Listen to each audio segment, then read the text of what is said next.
Hey all, my name's Patrick. I'm Coach Daddy, and we're here to do better.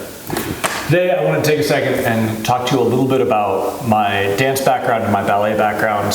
I obviously am a slightly non-standard appearance for somebody who has a ballet background, and I want to talk about that a little bit and what it was like growing up being a ballet dancer, specifically being a boy that did ballet. And this is one of those things that I think a lot of people, when I talk to them about, express, well, okay, I'm gonna roll that back.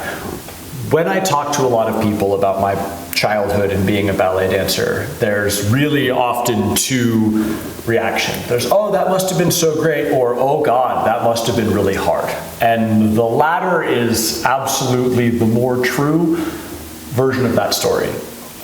One of the things that I had a lot of experience of in being a boy doing ballet is having to spend a lot more time thinking about what my gender meant to me very early because of everybody else's expectations around what I was doing and what that meant.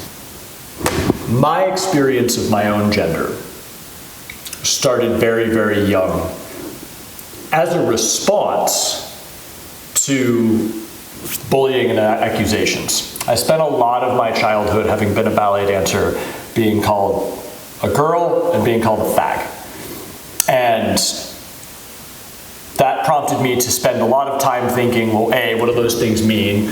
There's the reactionary, no, fuck you, I'm not, which I was able to reclaim for my own personal reality, fag as a thing that is lovely to me in my own adulthood. But I always very firmly felt my masculine identity, and I say the earliest I have a memory of feeling sure of that is when I was 11 or 12, because I've had long hair for most of my life, and I remember being mistaken for a girl over and over and over again because I was a slender, I was very briefly, right after my first growth spurt, a slender boy with long hair. That did not last long. I got chunky again pretty much immediately. But having spent a lot of my childhood being called both a girl and a fag for doing ballet forced me to spend a lot of my young life parsing what it meant to me personally to be a man.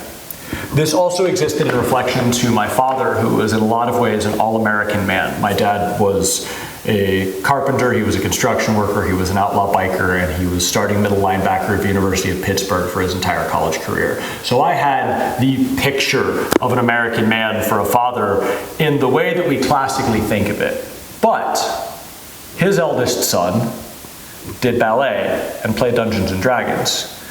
And in my experience of what it meant to me to be a man, those didn't conflict with one another. Because my experience of being a man was about the capacity to hold space for myself and the people around me. It was a very specific way of offering care and compassion. My experience of my own masculinity was the potential and capacity to create a space around me that was fundamentally safe for other people to be a part of. And one of the things that I'll talk about a lot in this channel is kindness and compassion and how those are fundamentally related to use of power. Because I think that one of the ways that it matters to me to be a man in society is to exert the power that I have with kindness and compassion to help the people around me do better. That's why we're here, that's why I'm here, that's why I'm talking to you.